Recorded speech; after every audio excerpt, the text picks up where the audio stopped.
Nakakita ka na ba ng bulalakaw? Yun ang gusto ko. Maaring saglit na siyang nagbibigay ng liwanag. Ngunit katumbas naman yun ang kanyang buhay.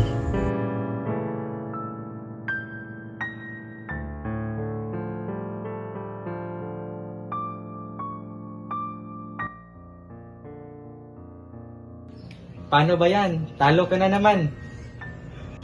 Ay, ang daya. Bakit ang galing? Paano mo ba kasi ginawa yun? Aba, syempre. Baka nakakalimutan mo. Ako na to eh. Oo na. Hindi naabot ang isip ko kung kailan tayo nagkakakilala. Nagsimula maging magkakaibigan, tayo ni Nading at Mara. Hindi pa tayo nag-aaral at magkakalaro na tayong apat. Grade 2 na si Ding at grade 1 naman si Mara. Inggit na inggit pa nga tayo kapag dumating silang may bitbit na chichirya. Si Ding, siya ang malakas manginggit. Si Mara naman, pinatutunog niya ang kanyang pagmuya ng pagkain ng chichirya. Sarap naman ito. Oo, pero mas manarap to. Permit ito kasi. Sarap talaga nito. Hi, Jane. Hi, Aya. Siyempre pa, mainggit tayo at hihingi, lalong-lalo na ako. Ay, ang sarap naman yan. Pahingi kami. Ayoko nga. Gusto mo ba? Iyak ka muna bago ka namin bigyan. Kapag nakita nila akong may luha na sa mata, saka pa lamang nila tayo bibigyan. O kaya naman, yung iyaong mga laruan mo ay ang kapalit ng kinakain nila. Uy, Ding. Mamili ka sa mga laruan ko. Pag may nagustuhan ka na, ibibigay ko sa'yo. Basta, bigyan mo lang prinsesa Aya ko. Ano? Payag ka?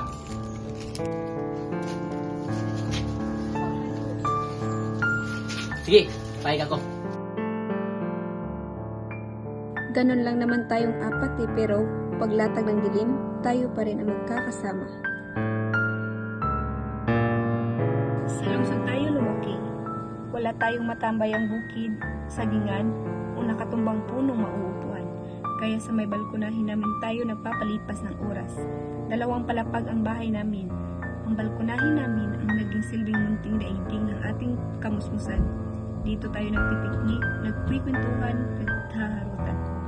Sa tuwing nagpapahinga tayo galing sa paglalaro, gawin mo na noon na bago ako umupo ay pupunasan mo muna yung alikabok sa upuan mo. Salamat, Jane. Ba't kayo tumatawa? Okay na sana kayo maging prinsesa at prinsipe kung hindi lang kayo naging pampalaka. Ano?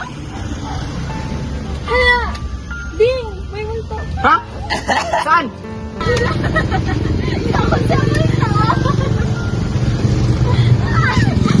Maglaga nga! Logic pa! Tama na. Talaga. Naaway nyo naman ako. Siyempre, biro lang. Uwi na ba tayo? Ano ka ba? Ang aga-aga pa. Tara, laro! Sige! Sige! Sige, guys!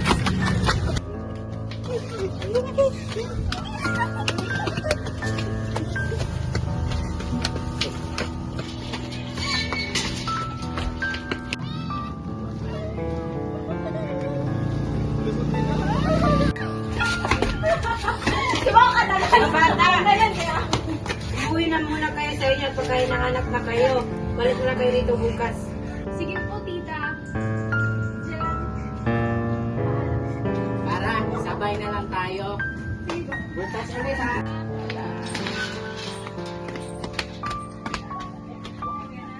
Lumipas ang mga panahon at nasa elementarya na tayo. Wala pa rin pagbabagong taguan sa bakuran, tuksuhan at pintuhan. Isa lamang ang dagdag ng paggawa ng mga takdang aralin. Mahusay ka sa math, kaya't sa iyo ako nagpapatuloy. Paano na naman itong 10? Nalilito na ako. Kailangan mo lang i-multiply yung 9 at 3 para makuha mo yung 27. Halimbawa, 9, 18, 27. Akin na lang, tulungan kita.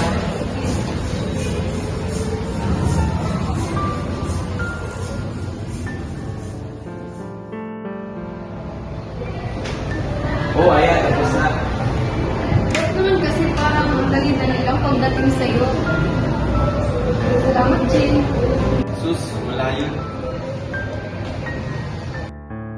Ganda talaga ng guhit mo, Jen. Naaalala ko pa yung mga araw na magkasama tayong apat sa pagguhit ng araw sa labas. At para sa akin, yung araw mo ang pinakamaganda dahil nilalagyan mo pa ng mata at bibig na nakakatawa. Yung sa amin naman ni Mara, ang pangit, tinutokso kami ni Ding na hindi raw nakakapatay ng ulan. Ano ba yan? Hindi naman yan makakapatay ng ulan. Aba, kung makalain ka naman parang perfecto ng buhay mo. Aba, syempre, walang katulad ang buhit ko ng araw. Tingin nga! Aba, wala ka katulad. Isang kalabit lamang ng elementarya at nasa high school na tayo. Noong summer, hindi tayo masyadong nakikita. Sabi nila, palagi ka raw tumutulong sa mga magulang mo sa gawaing bahay at nag-summer job ka raw. Jin! Kaya gusto na. Okay lang, ikaw, kumusta ka na? Ayos lang din naman. Mabuti naman. Wow, bagay na bagay sa iyo yung uniforme mo. Sus, palapiro ka talaga. Aba, totoo nga. Sige. Magkamulit tayo sa klase. Sige, sige. Uy, Jin! Huwag mo kakalimutan ha. Lunch tayo mamaya nila din at Mara. Ay, oo nga pala. Buti, pinaalala mo. Sige. Sige. Sana kaya yung dalawa? Bakit ang tagal? Hindi ko alam. Pero madalas ko sila nakikita nung summer. Lagi sila magkasama. Parang may iba sa kanila. Ano kaya meron sa kanilang dalawa? Ayun mo. Parang sila na. Ano ang pinagsasabi mo? Ang sila na. At ano naman nasabi mo?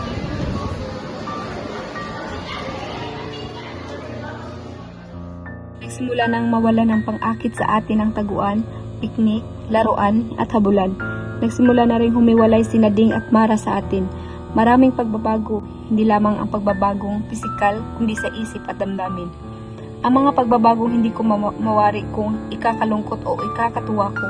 Lalo ka na, Jen. May napapansin akong malaking pagbabago sa pagsasalita at pagkukwento mo. Mas malalim ka nang magsalita ngayon, mas malalim.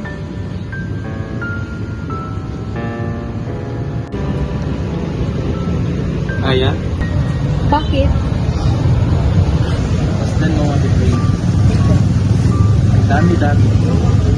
Mga kumpul-kumpul at reunion. Pero parang hindi sila nakapagbibigay ng liwanag sa daigdig. Parang nandyan lamang sila para puriin at hangaan. Kapag lalo mong hinahangaan, ay lalong nagniningning, nagmamagaling, lalong nagmamayabang. Kaya ako, ayoko ng mga bituin. Kung nagbibigay man sila ng liwanag, kailangan namang sukuan mo ang iyong paghanga. Yan na naman talaga ang gusto mo.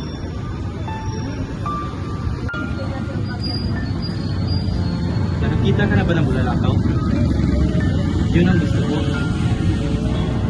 Maaring saglit lang siya nagbibigay ng liwanag, pero katumbas naman yun ng kanyang buhay.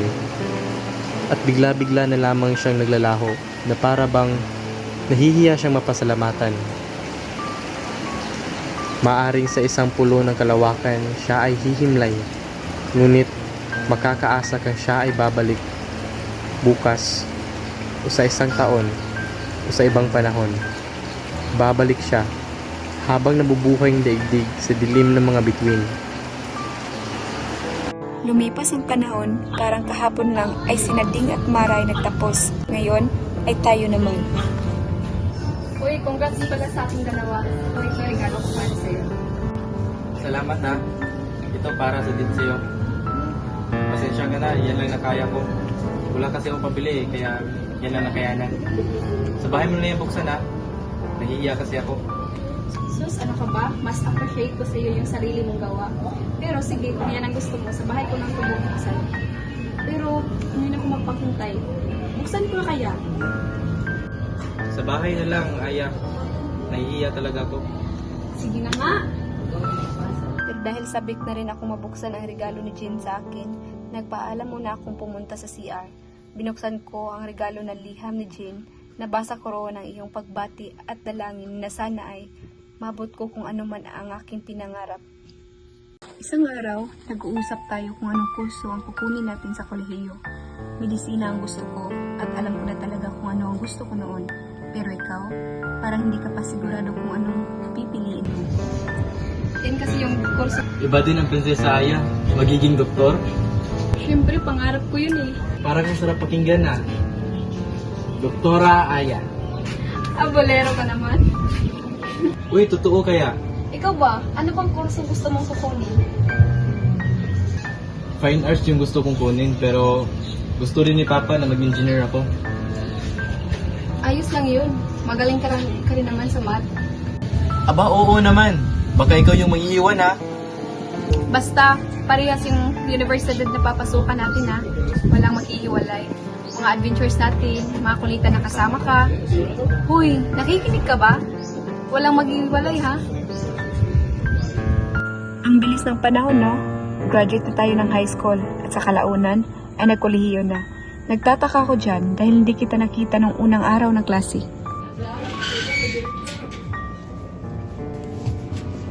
O anak, ganito ka na pala. Ano po, Nay? Kumusta pala ang araw mo? Okay lang naman, Nay, pero nga pala, Nay, nakita mo bang dumaan si Jean dito? Hindi ko nakita anak, baka nandun sa taas. Ba't mo pala natanong? Kasi po, Nay, hindi ko siya nakita kanina sa eskwelahan. Sige, Nay, akit mo na ako. Baka nandun na siya sa eskwelahan. Sige anak. Jean? Ba't wala siya dito? Ay, naku, nasan ba siya? Jean? Saan na ba si Jean?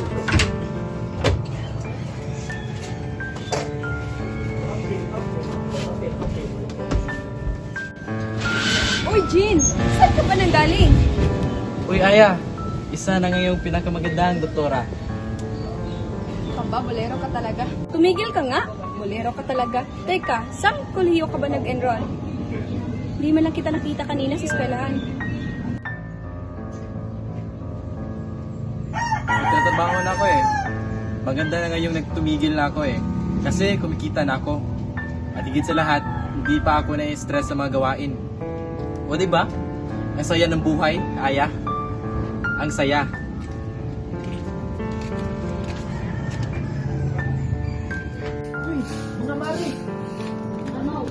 Alam nyo ba? Yung dati nating kapitbahay, si Carlos. Naku! Niwa ng mag-ina. Balitaan ko din, Mare. Iniwan daw para sa ibang pamilya. Talaga ba? Paano yung anak niya? Sino nga ba yun? Si Jen? Balita ko din, malaki ang pinagbago ng batang iyon simula nang iniwan ng kanyang ama. Oo, sinabi mo pa. Nakita ko nung isang araw. Todo laklak ng alak at tutot ng sigarilyo. Naku, bali-balita din na nagsasyabu na daw yung batang yun. Sayang. Una, pinilit kong huwag maniwala dahil kung meron mang higit na nakakilala sa iyo, ay ako yun. Ngunit isang beses na pauwi ako galing sa eskwela, nadaanan kitang mag-isang uminom sa restaurant sa may kanto. Hindi ko maintindihan ang nangyari sa iyo, Jen. Hindi mo man lang ako binigyan ng pagkakataong mauunawaan ka. Kaya hindi ko man nagustuhan na magsimula na ako magdamdam sa iyo. Namimiss mo rin pala ang barko na tinatambayan natin. Natuwa ko kaya tinapitan kita. Uy, Aya, kumusta ka na? Uy, mabuti lang. Ikaw, kumusta ka na? Okay lang din naman. Sige na, pumasok ka na sa inyo. Baka maputikan pa yung uniforme mo. Basta ka muna. Huwag na. May bibigay na lang akong sulat sa'yo.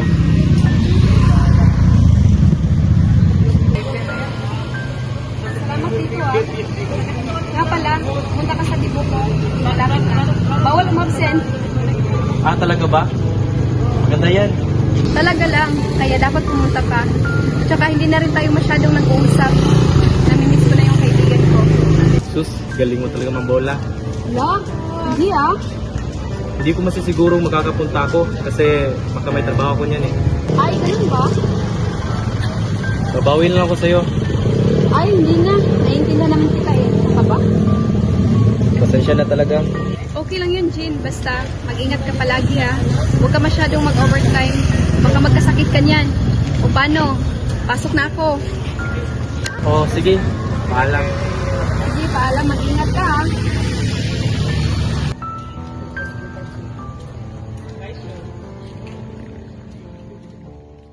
Kitang yakapin ng gabing yun, Jen. Parang nasa mga bisig mo ang ibang bahagi ng aking katawan. Parang ikaw ang nawawalang bahagi ng katauhan ko. Gusto kitang yakapin, ngunit babae ako. Nais kong damhin ang init ng iyong dibdib at hininga, ngunit hindi ko magawa. Hindi ako nakakapain at nakakatulog ng gabing iyon. Ang iniabot mong sulat ay isa palang tula. Paulit-ulit kong binabasa ang tulang iyon kahit hindi ko mauunawaan. Paulit-ulit kong binabasa sa ganitong paraan ko lamang muling madarama na malapit ka lang sa akin. Malalim ang tula mo para sa akin, malalim tulad mo. At sa pagpilit kong maabot ang kalalimang iyon ay nasasaktan ako. Nagsimula na akong magalit sa iyo, Jen. Hindi kita mauunawaan at pipilitin kong limutin ka. Nagkakalat ang makikisig sa campus at ang sapot ng pag-ibig ay laging nakahandang humilom sa mga pusong may hapis at si Ron ay isang kagambang totoo. Biglang lumiwanag ang aking daigdig, ngunit bakit? Gayon na sandali lamang. Isang umaga ay nagising ako na hindi ko na sila mahal. Hindi ko pala sila minahal. At ikaw, Jane, ang mga alaala mo ang nagwawasak sa sapot na pinipilit naming mabuo. Dumating sa buhay ko si Emil at nawala rin agad. Dumating si Pete. Minahal niya ako, sinamba. Subalit parang sumpang hindi nila maibigay ang liwanag na hinahanap ng aking puso. Ganun naman yun, Aya. Binigay ko sa'yo lahat dahil mahal kita. Kasi iwan mo lang ako. Pete, minahal naman kita. Kaso hindi ko alam anong gagawin ko ngayon kasi pakiramdam ko may kulang. Hindi mo sa Aya. Huwag mo ako iwan. Di ba hindi mo ako iwan? Ano ba, Pete? Nasasaktan ako. Kung hindi ka rin mababa sa akin, mas mabuting hindi ka mapunta sa iba. Walang banta ang pagtila ang ulan. Nagising na lang ako kinamagahan na tila isang panaginip lamang iyon. Pero alam ko sa sarili ko na hindi. Hindi na makakabawi ako ng lakas. Ikaw agad ang naisip kong puntahan. Pero ang balita naman ng pagkamatay mo ang gumimbala sa akin.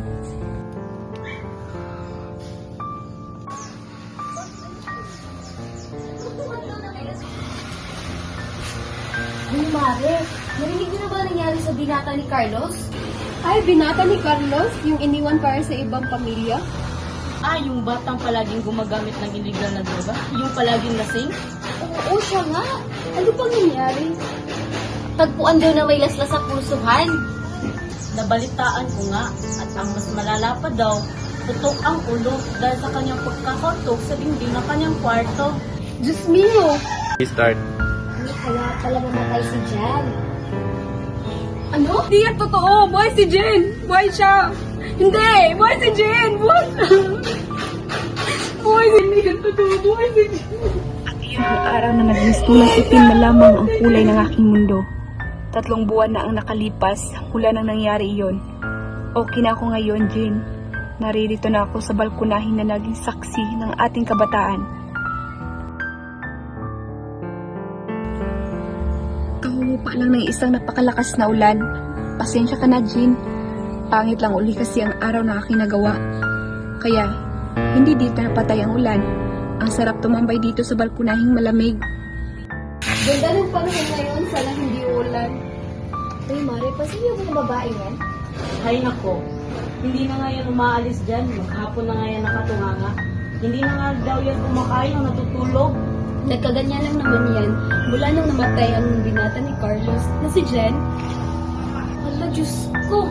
Baka nabaliw na yan, Mare. Nakakatakot naman. Bakit, Jen? May mali ba sa ginawa ko? Nabaliw? Nagsasalita kahit na wala ng kausap. Sinabi ng karamihan na baliw raw ako. Nakakatawa, no? Si Prinsesa Aya, baliw? Bakit, Jen? Baliw ba ang tawag sa isang buntis na gabi-gabi na sa balkonahi at naghihintay sa pagbagsak ng bulalakaw?